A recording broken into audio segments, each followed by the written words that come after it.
l'actualité du jour, nous sommes le 23 avril 2024 et en lisant un livre là, je suis tombée sur une information qui m'a fait... Brrr. Les gars, est-ce que vous savez que les Allemands ont déporté les Africains des lieux en Afrique vers d'autres lieux? Dans le livre-ci, là, on apprend que les Allemands ont déporté les Togolais au Cameroun, les Camerounais en Namibie, les Togolais en Namibie. Ça s'est passé comment? Comme ils ont décidé de décimer les Nama et les Herero de 1903 à 1904, ils ont décidé de peupler cela avec de nouvelles personnes qu'ils avaient ramenées d'ailleurs. Donc ils ont ramassé nos frères au Togo, au Cameroun, sont allés peupler la Namibie avec ça. Parce qu'il y a eu plus de, je pense même presque 1 million de Nama et Herero ont été tués. Vous imaginez? Et dans la partie du livre que je vais lire actuellement, vous allez voir comment ils ont ramené des Togolais au Cameroun pour combattre des Camerounais et les Togolais l'ont refusé. Et ils ont dit que non. Vous ne pouvez pas nous avoir kidnappés, vous nous amenez ici là pour qu'on vienne travailler pour pouvoir libérer nos enfants que vous avez kidnappés. Et vous nous demandez de prendre les armes contre des gens qui nous ressemblent.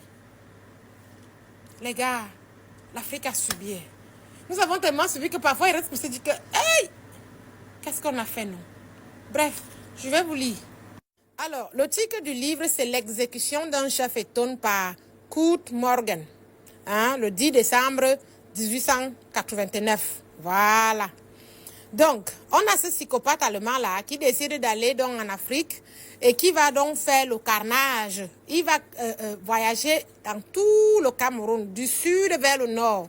Et il va tuer un nombre de Camerounais incroyable. Donc, on lit donc ici à la page 26. Il dit, ça c'est dans son journal qu'on a recueilli cette partie.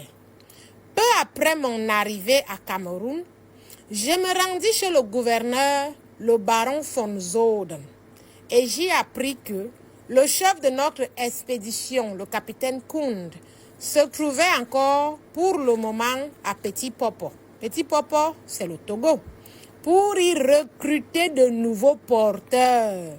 Et qu'on attendait son arrivée dans une dizaine de jours seulement. Voilà donc comment ils partent chercher des personnes d'un autre pays pour un autre pays. Parce que s'ils prennent les gens d'un même pays, ces gens-là peuvent pactiser et lutter contre eux. Donc il faut prendre des inconnus qui ne parlent pas la même langue et les monter les uns contre les autres en mettant sûr que ces porteurs-là, on a déjà kidnappé leur famille. Écoutons donc la suite. Voilà, à la page 34, on nous dit « Les porteurs recrutés au Togo, transformés en soldats par Kurt Morgan. Au moment de la distribution des fusils, Kurt Morgan s'était retrouvé confronté à un problème de la plus grande importance qui pouvait mettre en péril sa mission. Les porteurs recrutés au Togo par Kund refusaient de faire la guerre. Ils arguaient qu'ils n'avaient pas été recrutés pour cela. Le chef de ces hommes nouvellement engagés s'avança vers moi. Lorsque je voulus donner les fusils et après avoir longuement parlé en pidgin, « Master, nous ne prenons pas de fusils, nous sommes engagés comme porteurs en temps de paix et non comme soldats pour la guerre. » Embarras total. Que faire? Kurt Morgan avait alors eu l'idée d'agiter la peur, comme toujours. Je leur ai répondu, bon, si vous ne voulez pas avoir d'armes qui pourraient vous servir en cas d'attaque ennemie pour vous défendre, vous n'aurez qu'à vous laisser tuer comme de vieilles femmes et je retournerai chez moi. Vous voyez le chantage? Sur ces paroles, les porteurs avaient entamé une longue concertation entre eux. Ils comprenaient bien qu'ils étaient dans l'impasse. Comment allaient-ils retourner dans leur désormais lointain pays s'ils cessaient de continuer à travailler pour Kurt Morgan en refusant de prendre ses armes? Par ailleurs, effectivement, ils pouvaient se faire tuer dans leur mission par les peuples qu'ils allaient croiser en route. Au bout d'une bonne heure de conciliabule, le chef des porteurs était revenu voir Kurt Morgan et lui avait donné l'accord du groupe pour recevoir finalement ses armes. Dans la suite du livre, vous allez apprendre que dès qu'un d'eux est blessé, Kurt finit avec lui. Et ça va donc réveiller le cerveau des autres. Et qu'est-ce qu'ils vont faire? Ils vont tous décamper et le laisser seul. Ils vont rejoindre leurs frères noirs du Cameroun et vivre leur best life. Donc quand vous voyez certains Togolais qui ont les noms des Camerounais, certains Camerounais qui ont les noms des Togolais là, on est le même peuple.